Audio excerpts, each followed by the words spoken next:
Hello everybody, happy Monday.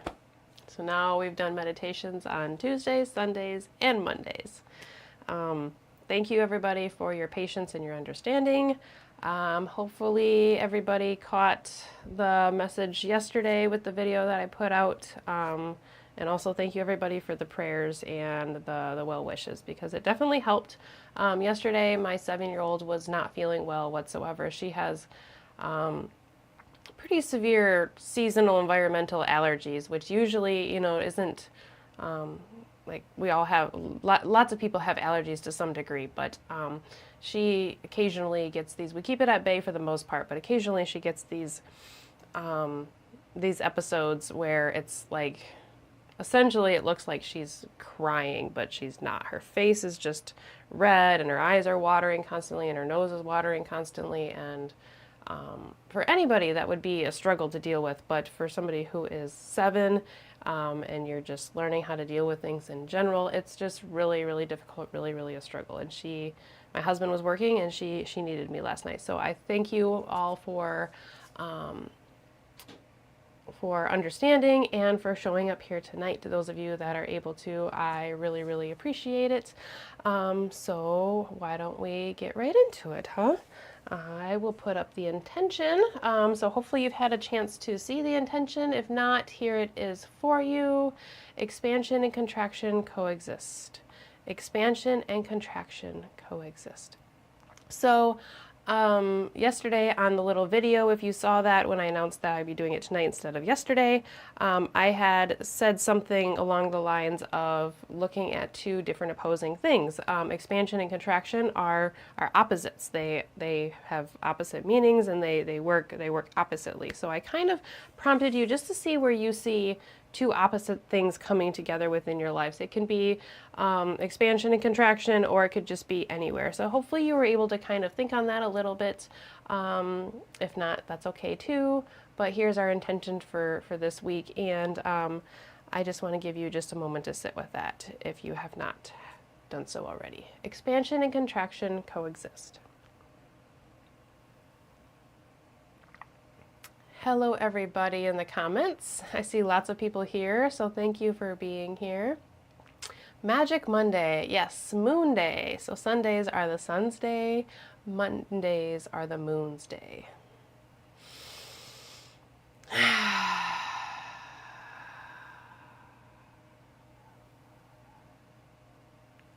Just sitting with that intention for just a moment.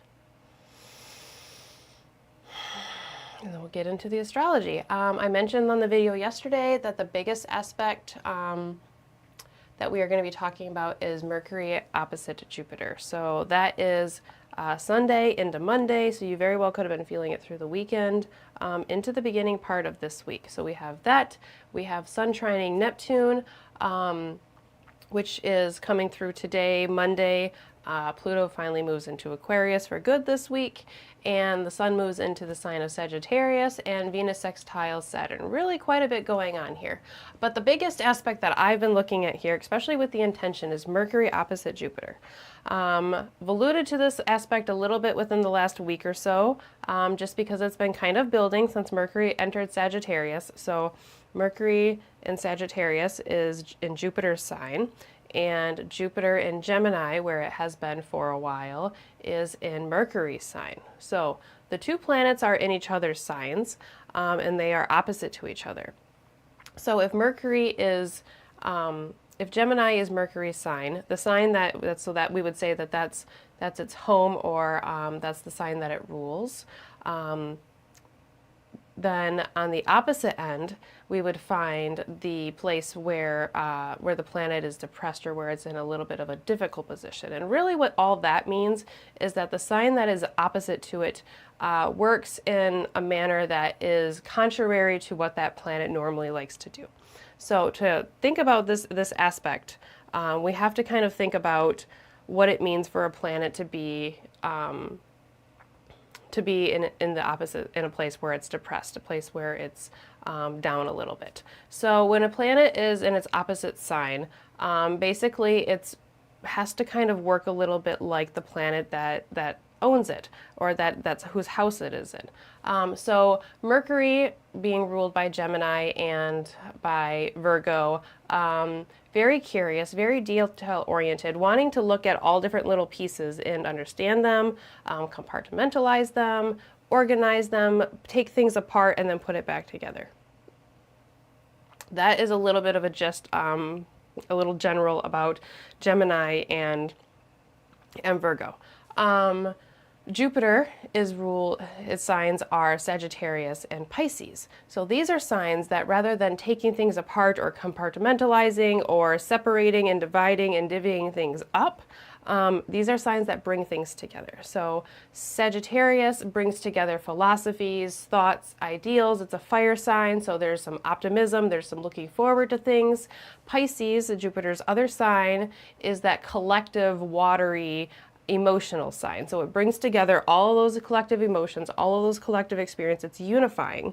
Where Gemini and Virgo are more not separating in like a way that like separating as in like good or bad, but separating as in just like organizing things and separating things to be able to examine it and look at one part and fully understand that part before we go forward to another part, that type of way.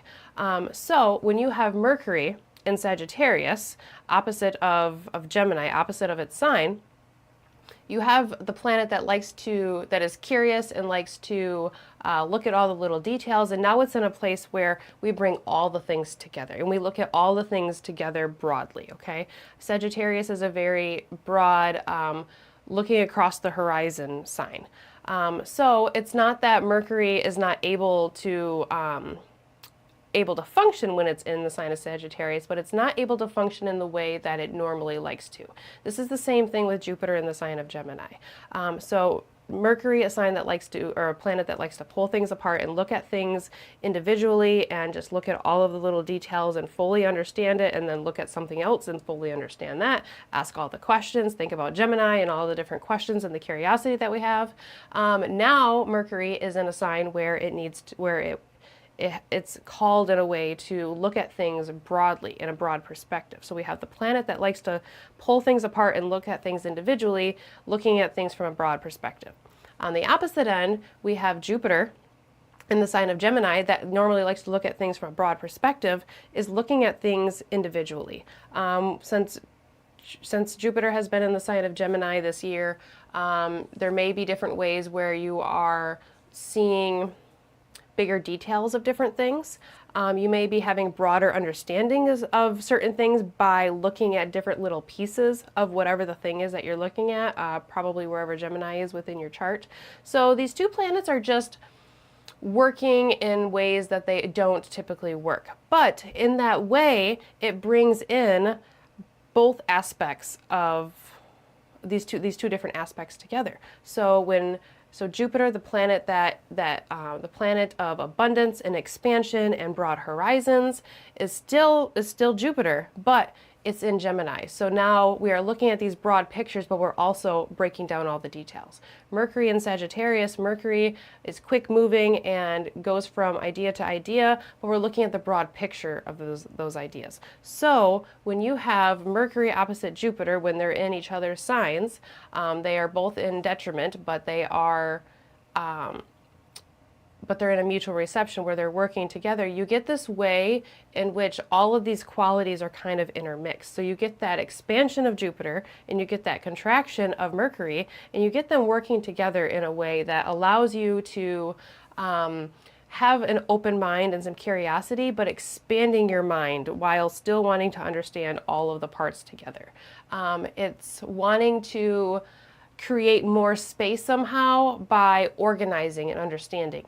I went through my kitchen this weekend, and afterwards I realized that it was a very like Mercury opposite Jupiter activity. So I went through my kitchen and I like pulled a bunch of things out of my cupboards, and I organize things and put things in, like more optimal locations in order to try to like create more space. That's very Mercury opposite Jupiter interaction. So like the organizing and the pulling out all of the little pieces and then putting them together in a little bit well-mannered fashion all in the name of creating space, opening up space, allowing me to put something else within that cupboard or be able to reach or access something better. So, moving the things that I use often like to the bottom shelf rather than having something on the top shelf that I have to reach for often. So just having a way of organizing while opening up possibilities at the same time. These are contrary to each other. So understanding different things or understanding the broad perspective of things while looking at the little individual parts. There are lots of ways within life that we expand and contract simultaneously, even though the two things are opposite to each other. Sun trining, so that's Mercury opposite Jupiter. Sun trining Neptune is expanding things, okay? So there's a trine, so it's a Jupiterian type aspect. The sun, that solar light, that infinite light that never changes, the constant, the knowledge, the infinite, the intelligence, coming into an aspect with Neptune, expanded consciousness, expanded purpose and connection. If you come here often, you hear me say that for me, I feel like Neptune fully immerses you in something, but in order to fully immerse yourself in something, you have to take and fully put your perspective on something. That's going to take your perspective away from something else. So like if something has your fully undivided attention, for better or for worse, whether it's stepping into a Neptunian spiritual connection where you feel at one with spirit or deeply connected with spirit some way, or stepping into a Neptunian connection of escapism somehow and stepping into some sort of substance abuse. You are fully immersing yourself in one thing, okay? The artistic expressions of Neptune where, an artist is creating some sort of piece of work, they are just fully invested in that work of whatever it is, musician or a piece of artwork, a painting or a sculpture, whatever it may be, quilting, knitting, any of those things. Creating some sort of artwork, you are fully immersing yourself in that thing, which means you are no longer paying attention to whatever else. It has your undivided attention. The escapism route of trying to get away from something, you are fully immersing yourself in whatever you are using to escape from whatever it is you're trying to escape from. So there's expansion and there's contraction within that. You are expanding your way into whatever you are focusing on within Neptune, but you are contracting your attention away from whatever else is out there other than what you are focusing on. Pluto moves into the sign of Aquarius tomorrow. It's going to be there. It's moving in there for good. So no more Pluto in the sign of Capricorn. So wherever Capricorn is within your life, there has been a huge focus there for the better half of the last 20 years, but really within the last 2 years where Pluto has been going back and forth over that boundary of Capricorn and Aquarius. There's been a focus on Capricorn, and there's been a focus on the blowing up and the transformation, the deep digging and pulling things up from where Capricorn is within your life. That focus is now contracting, and we are now expanding our focus fully into the sign of Aquarius. So now wherever Aquarius is within your life, there's going to start to be expansion there. There's going to be transformation there. There's going to be things that are going to be coming up, especially right around this time of the ingress. If we don't have, depending on what house and what planets we may or may not have there, what aspects Pluto is going to be making, the whole entire transit might not be this huge transformational moment. But as we are ingressing into a new sign and as we are degressing out of a sign, there are often hints of the themes and how things are going to play out within that transit. So right now, as we are making that transition, things are going to be, that house of Aquarius is really kind of expanded, really, really focused. For me, Aquarius is the 4th house, roots, home, family. I've had some ancestral projects that I've been working on, working with family members and other things coming up with family that falls right in line with the 4th house. My husband has recently just done some painting within our house, so 3rd house of environment to 4th house of roots, home, and family. There's a lot of things that really just kind of make sense that show me that Pluto is going to be working in the sign of Aquarius. I just show my examples because that's that's how I can relate to it with you. So not just to like talk about myself, but just to show you the relation of an example of how it's playing out. So there is an expansion of Aquarius that is happening, and there is a contraction or a finishing or tying up a loose ends of Capricorn that has been going on. Thursday, the sun moves into the sign of Sagittarius. So happy birthday to all you Sagittarius suns. Remember, remember that there's always a discount during your sun sign season for readings on the website. So if we have any Sagittarius suns here, keep that in mind, that there's a little reading discount for, it doesn't have to be a solar return, just any sort of reading or service in general. So Thursday, the sun moves into the sign of Sagittarius, but we also have Venus sextiling Saturn. The sextiles, sometimes they are loud, sometimes they are not. But it's just a nice little, these two planets working together in a favorable aspect. Sextile is of the nature of Venus, so it's balancing, it's harmonious, it's connective. It's the two planets working together in sometimes a way of like kind of a behind the scenes or a little bit of a finesse way that you don't really notice it until the thing is right there and is right in front of you. But Venus sextiling Saturn, especially with Venus in the applying position, so Venus is acting on Saturn rather than Saturn acting on Venus, there is some sort of maturation of Venus here going on. There's a working together of these two planets. So when you have a harmonious balance between Venus, the planet of love, beauty, desire, harmony, balance, all of those wonderful things, relationships, connection, working together, love, coming into a positive aspect with Saturn, the planet that brings us form and foundation and holds things within a container, you get this way in where you can expand your Venusian horizons. You can expand within harmony, balance, beauty, all those Venusian things that I just mentioned, but they can come together in a structured or a formed type of way. It could be noticing the little steps that you need to take to get towards your goal and actually taking those steps.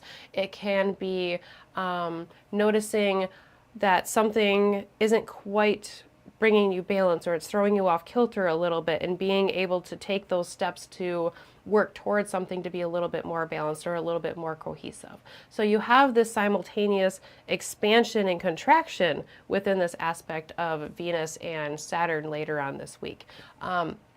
So the Mercury opposite Jupiter, Sun trining Neptune, and Venus sextiling Saturn. I feel like all three of these aspects bring in this expansion and contraction. So like, I keep going like this because I'm thinking of like, I don't know, I'm picturing like some sort of Play-Doh or like silly putty or something, and like how you can bring it all together and bring it into a form, but then you can pull it out and you can expand it, and you can stretch it really, really far, and then you can pull it together and you can make it take a really, really small space, and then you can start to stretch it again, and it can take up a whole lot of space within its means.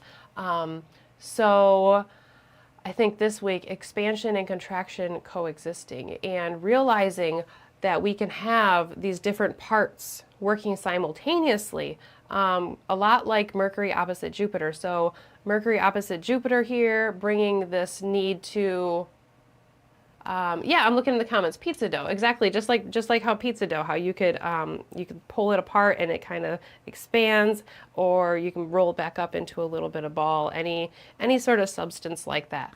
But Mercury opposite Jupiter, sorry, I lost my train of thought for just a second there, is really pulling in this idea of opposites. Not only is it the opposition where you have this push and pull, where you can have the pull back and forth of focusing on things, seeing the details, but then seeing the broader horizon. It's like a moment of not getting stuck in one or the other. So like sometimes we just see the full picture and we miss the small little details because we're just running off to the horizon, to the sunset. And then there's other times where we like totally miss the sunset because we are so focused on just this like one blade of grass that is different than the rest, or something like that, or a piece of trash that we see while we go out to see the sunset, and we focus on on that piece of trash or that litter, and then we like miss the whole sunset. Well, if you just focus on the sunset, you could walk by a whole slew of litter that you would have picked up otherwise and threw in the actual garbage.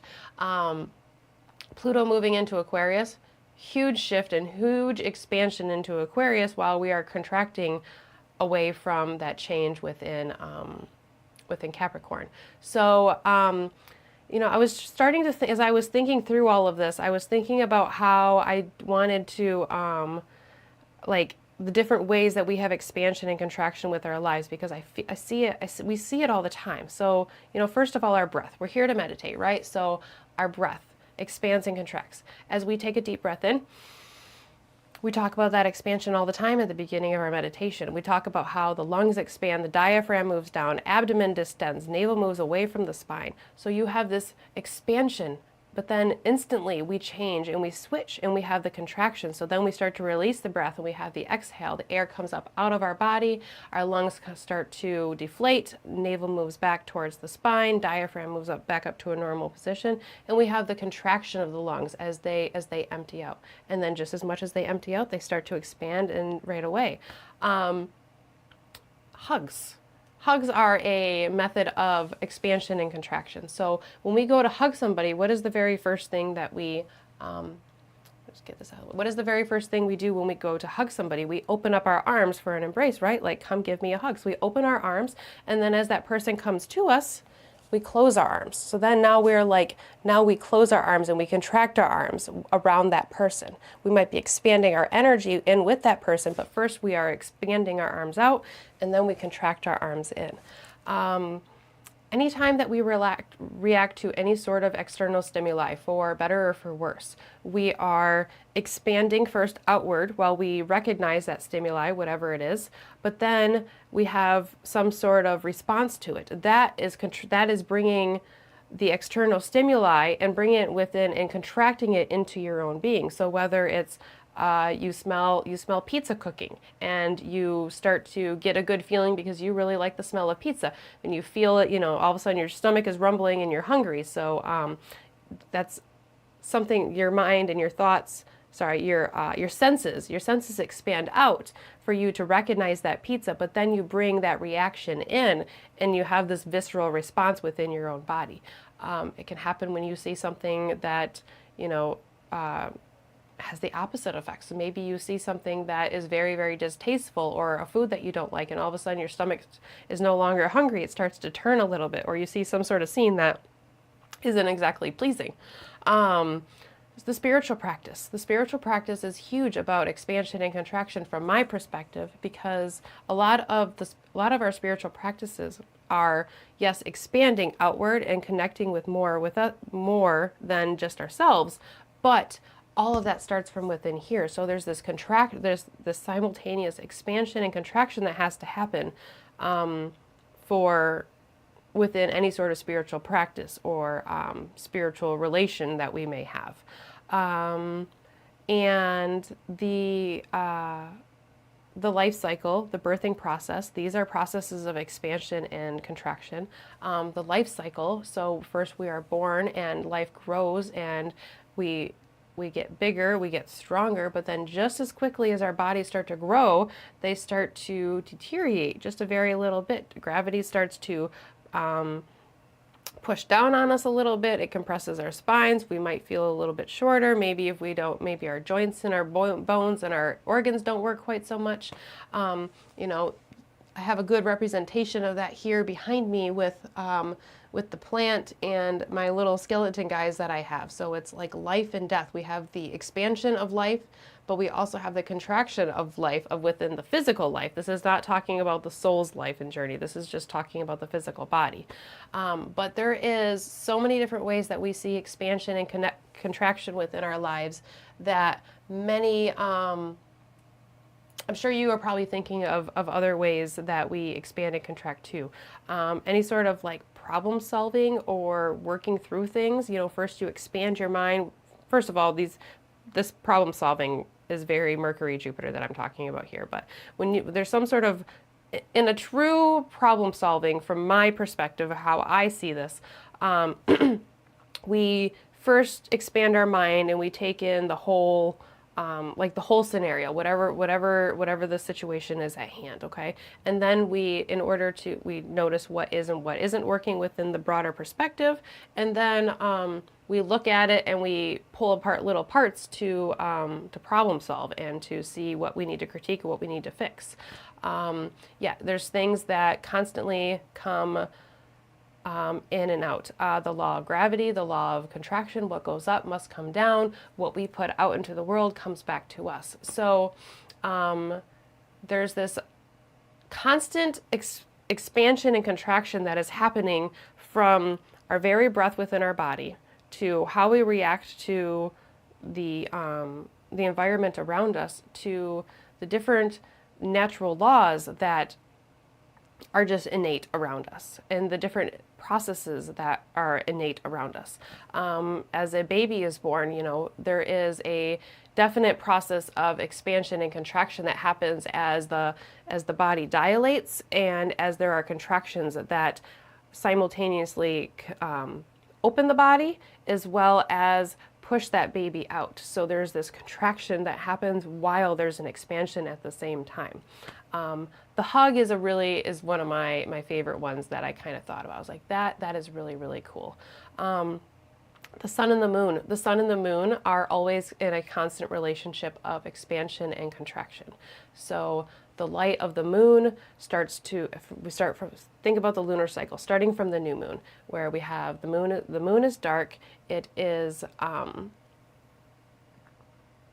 sitting right there with the sun, and then the light starts to grow. So the relationship starts to expand all the way to the full moon until the moon is at its full illumination, and then the light starts to slowly contract as the moon starts to make its way back towards the sun. So there's this expansion and this outwardness, but then it starts to come back together. And the expansion and the contraction of the sun and the moon is one I want us to kind of focus on, because that's going to come into our meditation that we have today. So this simultaneous expansion and contraction happening throughout our lives all over. Yes, it even happens within our bank accounts. They go up and they go down. That happens within our lives in many, many different ways. So that's the astrology that I'm looking at here for this week. Mercury, Jupiter is that big one. Of course, Pluto moving into the sign of Aquarius is what everybody is talking about. And I was just thinking about, like, if we can see both the expansion and the contraction, if we can see both parts, and Mercury opposite Jupiter is going to can help us see both parts, then you can see the whole. There's like all parts coming together in a way. So let's see, then I card for today, when I was sitting here pulling card, the World came up, and I feel like this is pretty indicative of kind of what I just said about you know, embracing and seeing the expansion, the contraction, and how they coexist in the relationship that they have. When I see the World card, thinking about that, it makes me think of completion, integration, and completion not necessarily as in like done and over with, but completion as in like wholeness, and integration as in working together, and two things that maybe are a little bit different coming together in a way where they're integrated together. That's very much what is happening between Mercury and Jupiter right now. They are in places where they don't necessarily can't necessarily act like themselves. They have to kind of tend to a garden that somebody else started growing, kind of that type of thing. But they are able to help each other out because they are in each other's sign. So there's this way in which two opposite things that are maybe slightly uncomfortable are able to help each other out, and they're able to come together in a way, as long as they're not pushing away in the way that opposition sometimes do. We get that pull and that push and pull together. So this week during our meditation, as Pluto is ingressing into Aquarius, as Mercury and Jupiter are coming into an opposition, as the Sun is moving through its last degrees of Scorpio before moving into the sign of Sagittarius, and as Venus is making a sextile with Saturn, how can we see all parts of the expansion and contraction and honor all parts of it? So like our bank account, we don't necessarily want our bank account to like go down, but sometimes it has to, right? Like sometimes you have to pay a bill, so that way you can like pay your mortgage, so that way you can have a roof over your head, and then your bank account goes down. Well, you may not have as much money in your bank account, but now you have a place to live for the next month, or you're, you worked really, really hard, so maybe the contraction happened where you didn't have as much free time, but then,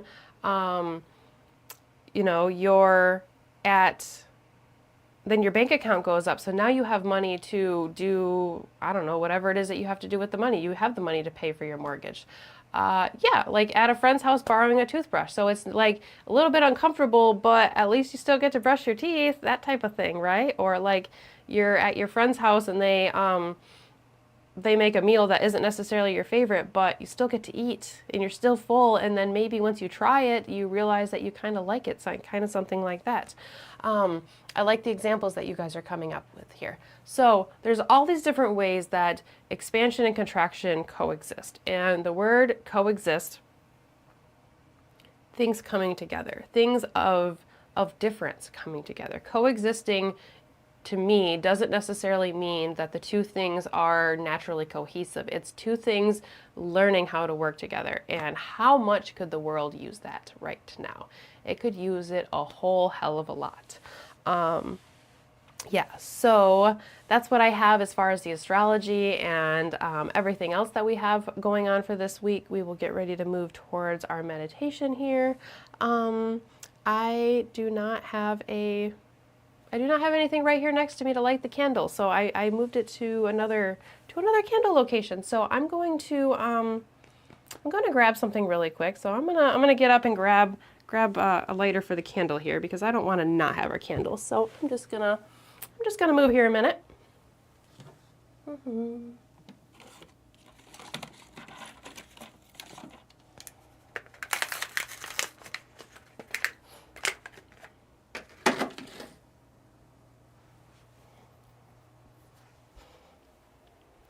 So this is kind of another part of what I mentioned on that short little video last night, is that, these sessions are all live. So what you get is what you get. And once in a while, my kid gets sick and my husband is gone working, and I'm not able to do it the normal night. Once in a while, I move my typical candle lighter that normally sits on my little table here to my upstairs bedroom, where I had a candle going in my room. So it's just trying to be real and authentic here when I mention these things. Not trying to, just not trying to pretend to be anything other than what I am, which is just real and a person who has things come up. And just like all of us do, I make mistakes, like forgetting my tool to light the candle. Yeah, so let you look at that intention once more here. Expansion and contraction coexist. Expansion and contraction coexist. Okay, get the intention off. Now you can see the intentional candle. You couldn't see it before. White as always. These white sage candles that I use. So purity, cleansing, a blank slate for you to turn this meditation into whatever it is that you need. I hope that you get really, really good things from me and what I say, but you can get really, really good things from yourself as well. So as we come into this meditation, I want you to have the space for whatever experience, energy, messages, whatever it is that you need. I want it to be able to be exactly what you need and what you want out of this. So we're going to move on to our meditation. As I light the intentional candle, I'm going to recite the intentional phrase, and I encourage you to do that right along with me. Seems like the wick's a little small, so I'm just trying to straighten it out a little bit. Okay. Light our intentional candle. Flame ignites. And the flame begins to grow. As the flame grows, so does our intention. Expansion and contraction coexist. Expansion and contraction coexist. Expansion and contraction coexist throughout our lives in many ways that we don't even notice. Often, within our own lives, within society, within groups and organizations, we focus on one or the other. We focus on what we need to expand, the ideals that we need to work towards. We focus on what we need to move away from, what needs to contract, what takes up too much space. We focus a whole lot on the too much and the not enough. But where can we bring the two together and find a little bit of balance? Where can we hold the entire world within our hands, the good, the bad, the expansion, and the contraction? Where can you find the perfection in all of it coming together? As we come into our meditation, I encourage you to close your eyes if you're ready. Sit up nice and straight in a comfortable position. It's starting to get cold where I am, so I have a blanket here with me, whatever it is that you need. And if you're ready to do so, go ahead and close your eyes. If you're not quite ready to do so, I invite you to simply attempt to relax, soften your gaze. Perhaps you kind of look down towards and just past the tip of your nose, and maybe you can find a space in front of you to not focus too intently on, but just kind of gaze towards or gaze beyond. And then when you feel called to, go ahead and close your eyes. If you don't ever completely close your eyes, that's okay too, allowing that perfect level of expansion and contraction. And as we close our eyes and as we begin to come into a space of quietness, a space of silence, we always start with acknowledging where our breath is at this moment.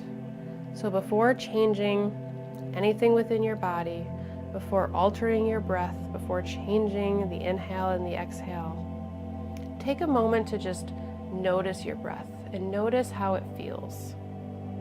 Notice if it feels fast or if it feels slow. Does it feel rushed or does it feel relaxed?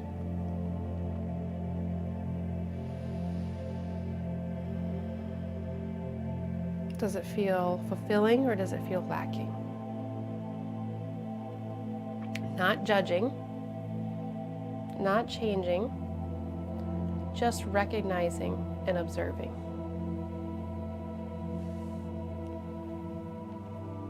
Everything that you have experienced in the moments leading up to this meditation, the hours, the day, the weeks, the months, the years, your entire life, all of that contributes to the quality of the breath that you hold at this moment. That natural flow of the breath before you focus too intently on it and it begins to change.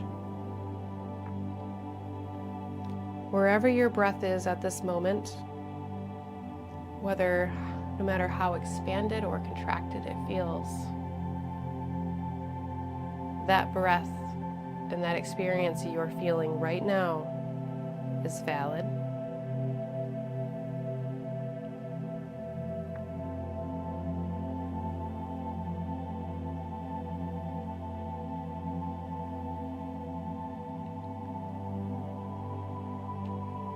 Now let's take our awareness and let's expand it from just our breath to our body. Quick little body scan from the top down. Does your head feel relaxed? Your mouth, your nose, your ears, your cheeks, your throat. Is your throat relaxed or are you holding some sort of tension? Your shoulders, are your shoulders relaxed and down away from your ears or are they shrugged up and tight? See if you can relax your shoulders slightly. Your arms down to your elbows, your forearms down to your fingertips. Are they relaxed or are they tense? Just acknowledging, not changing. Just honoring, acknowledging, and taking note of where you're at. Moving to your chest and your abdomen and your torso. Is there any pain or discomfort, any stress or tension in the front of your body or in your back? Moving down to your hips and your pelvic region. What do you notice there as your attention begins to move towards your thighs, towards your knees, towards your calves, and down each and every one of your 10 toes. Noticing what you notice, observing, honoring, and just making space for where you are right now. All of the expansions and all of the contractions within your being.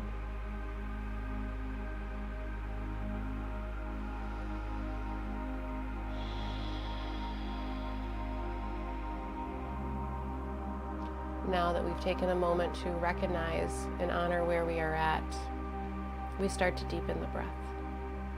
Here, the goal is for each inhale to be slightly deeper than the one before it, each exhale to be slightly deeper than the one before that.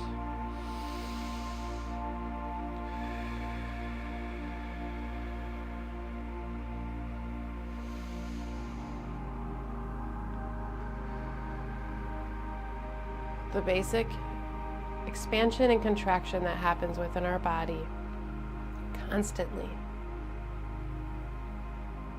Whether we are noticing it or not, we are breathing.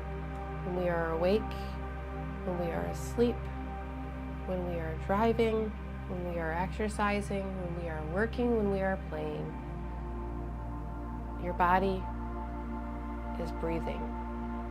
Your lungs are expanding and breathing in all of the wonderful oxygen and ethers from around you, bringing in the atmosphere and the energies from around you into your being, expanding your lungs while contracting that wide, broad atmospheric space from around you into your being, contracting it down into this vessel. Simultaneous expansion and contraction at the same exact time. As you exhale, your lungs begin to contract. Air moves up and out of your body, so the air is contracting from within your body and it's expelling out into the ethers around you. As that air exits your body, it expands into the atmosphere and the space and the environment around you. Simultaneous expansion and contraction.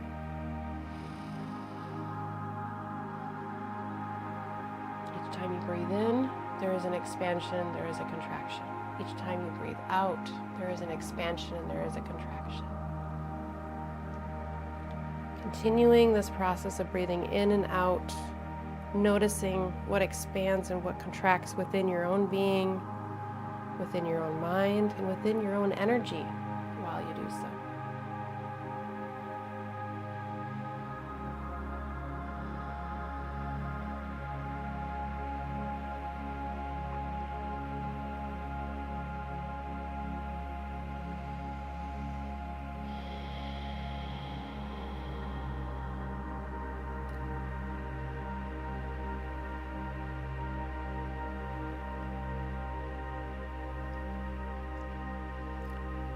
The life cycle of a person, of an animal, of a plant, and of the moon through the lunar cycle is all a process of expansion and contraction.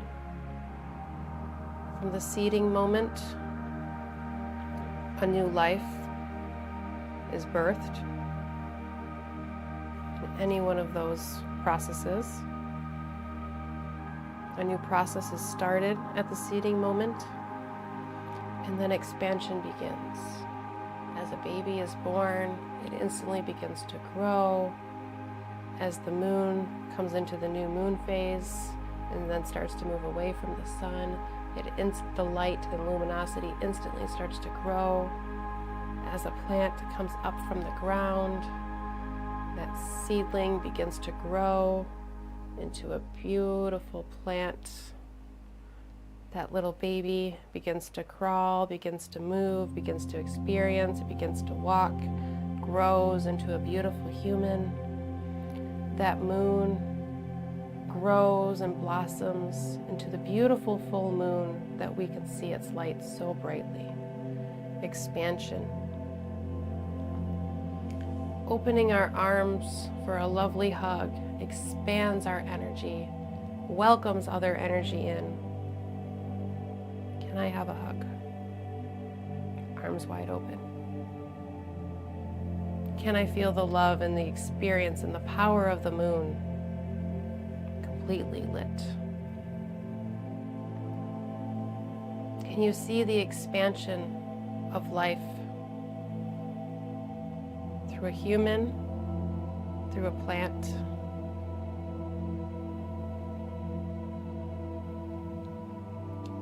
Any of these processes, all of the processes, they come to a height, they come to a culmination.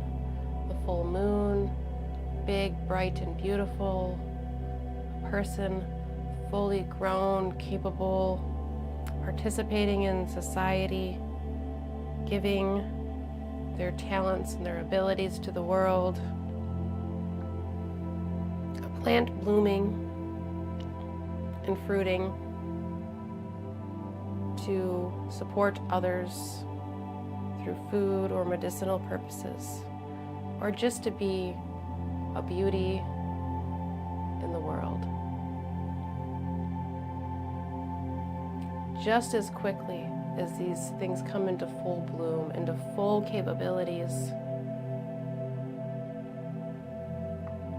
they start to contract. Just as quickly as that moon comes into fullness. Just had a full moon in the sign of Taurus. It turns away and it begins to move towards the waning phase. And slowly it begins to lose its light. That plant, just as quickly as it bloomed, as the flowers and the fruit shows its beautiful abundance, the fruit white ripens, falls from the plant, and it turns away from growth, and it starts to retreat.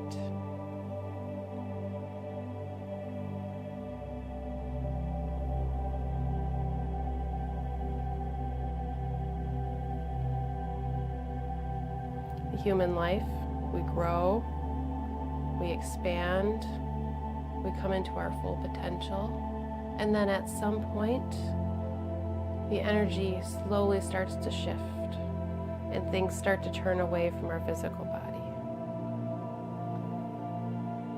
We age, changes happen within our body and within our mind. Some things within this physical vessel start to wear out. It's not meant to last forever. It's all part of the process of expansion and contraction.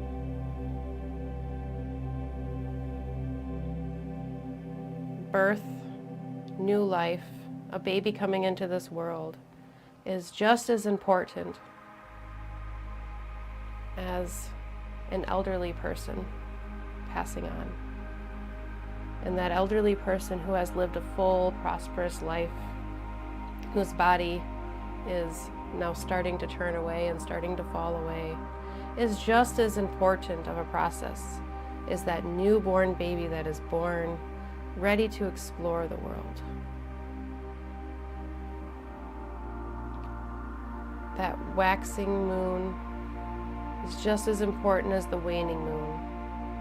The waning moon, as the light is falling away, is just as important as the waxing moon, as the light is coming into fullness.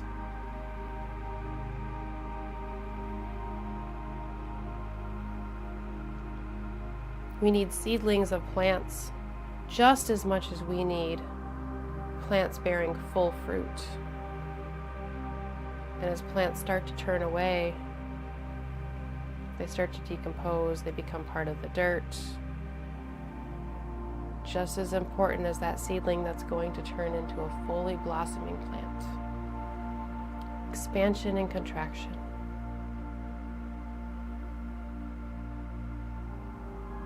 this meditation that we do, this astrological meditation, where we expand our minds and we expand our energy into looking at the sky and what is going on around us and how that could potentially affect us.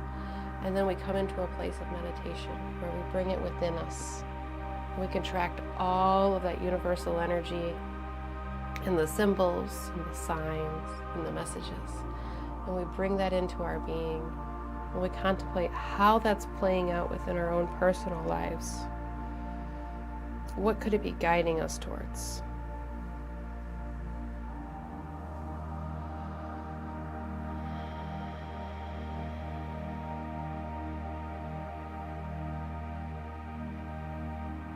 Where do you see simultaneous expansion and contraction within your own lives?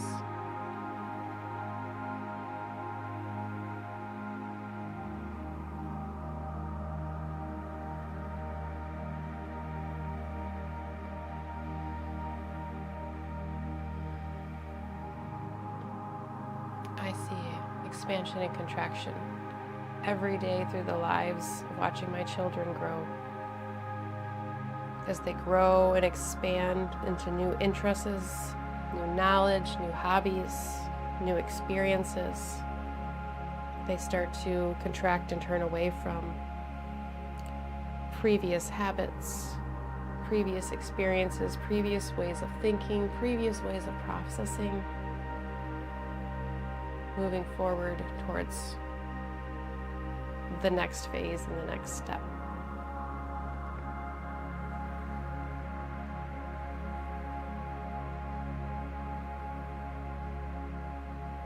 I see expansion and contraction in my morning routine as I get ready for work every day, and my girls get ready for school.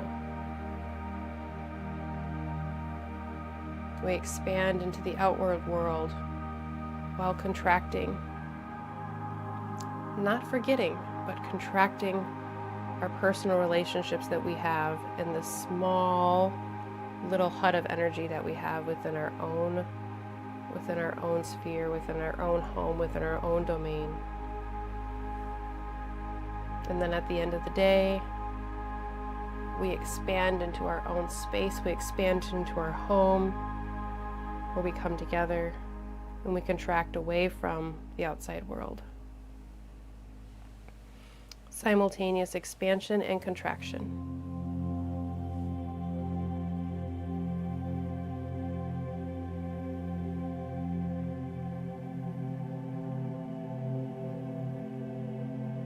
Anything we take into our body, first it expands into our body.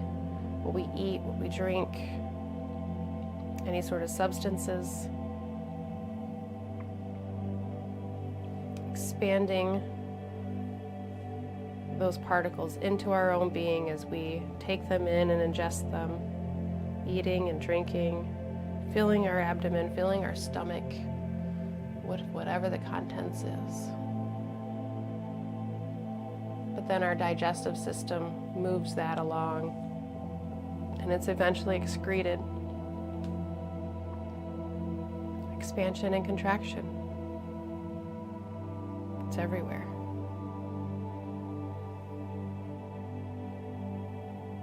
The internet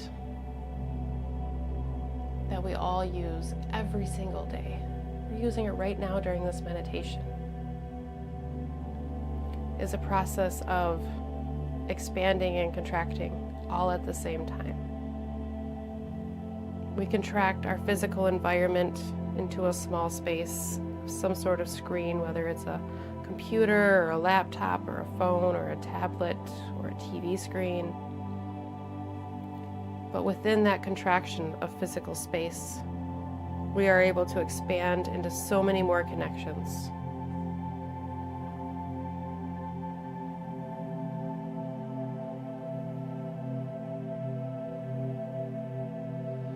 Let's come back to our breath.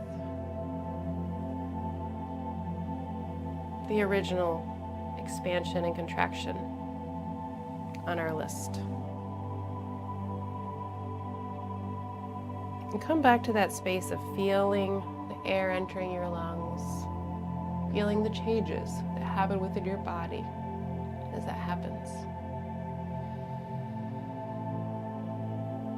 And as you exhale, feel that contraction that happens within our bodies as that air expands out into the ethers around us.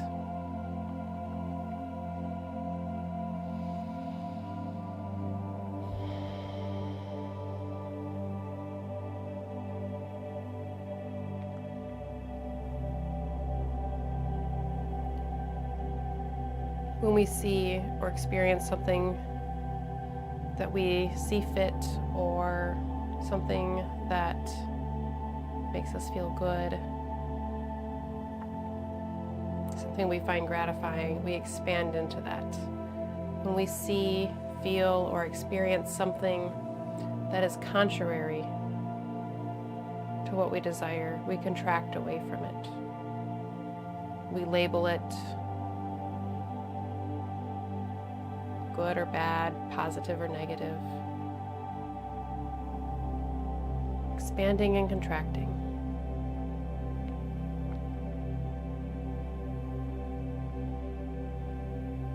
This week as you go forward, how can you hold expansion and contraction all at one time? How can you see the beauty in the expansion and the contraction? No matter which one of the phases or which part of it you favor more in any situation. Where can you see all parts of this coming together? Expansion and contraction, positive, negative, love, hate, enjoyable, distasteful.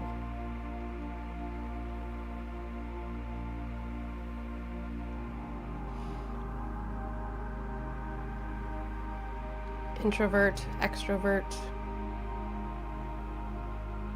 loud, quiet, calm, ambitious. Where can you hold two opposite things and bring them together?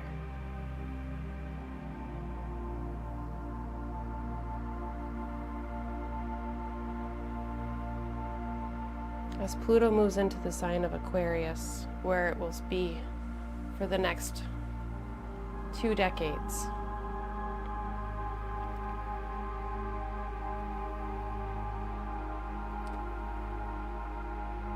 the masculine air sign ruled by Saturn, there will be lots of ideas, there will be lots of opinions. There will be lots of words and thoughts of what is right and what is wrong, what is positive, what is negative, what we should move towards and what we should move away from. During this ingress, I invite you to see how you can hold all of these parts together and see the benefit. What there is to offer in every situation.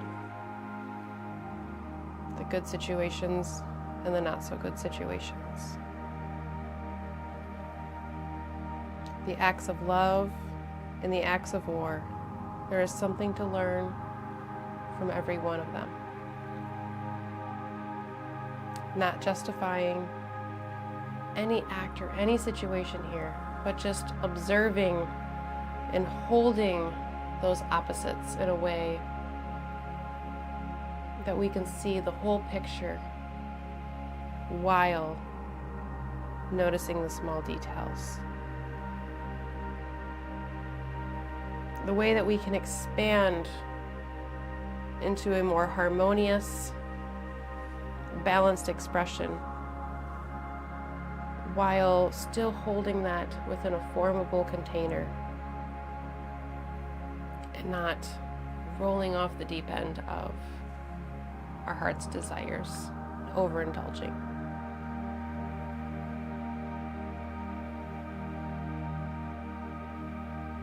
How can you give your full love and attention to something without neglecting the other thing?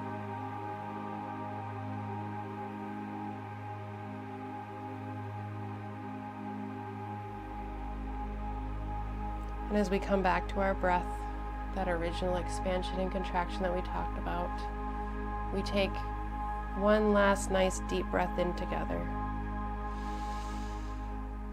Feeling that simultaneous expansion and contraction of the inhale, and then releasing the breath. Noticing that simultaneous contraction and expansion that happens within the exhale. Thank you. Thank you. Thank you. Thank you, all of you, for being here. I appreciate each and every one of you. I hope that you get just as much loveliness out of these meditations as I do. Thank you, thank you, thank you.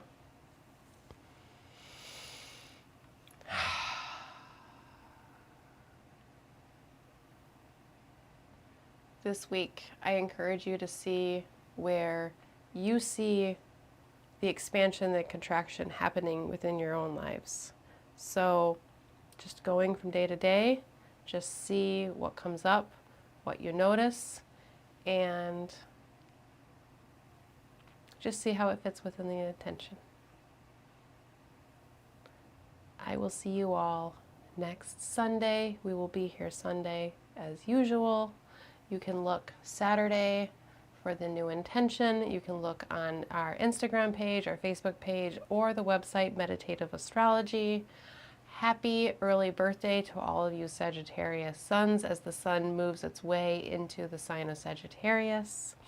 And remember that there are always discounts with it on Meditative Astrology within your sun sign season as a little birthday present. So thank you, thank you, thank you. I appreciate each and every one of you, and I look forward to seeing you next week. I hope you all have a lovely week, and I hope you are able to see the benefit and the beauty in everything, even where it's hard to. It's just like at that time, in the moment in the beginning of our meditation where we make space for our breath without changing anything. It's noticing and observing and seeing. When you notice and you observe and you see the benefit or like the history of where it came from. So like maybe my breath isn't as efficient as it normally is or as I would like it to be.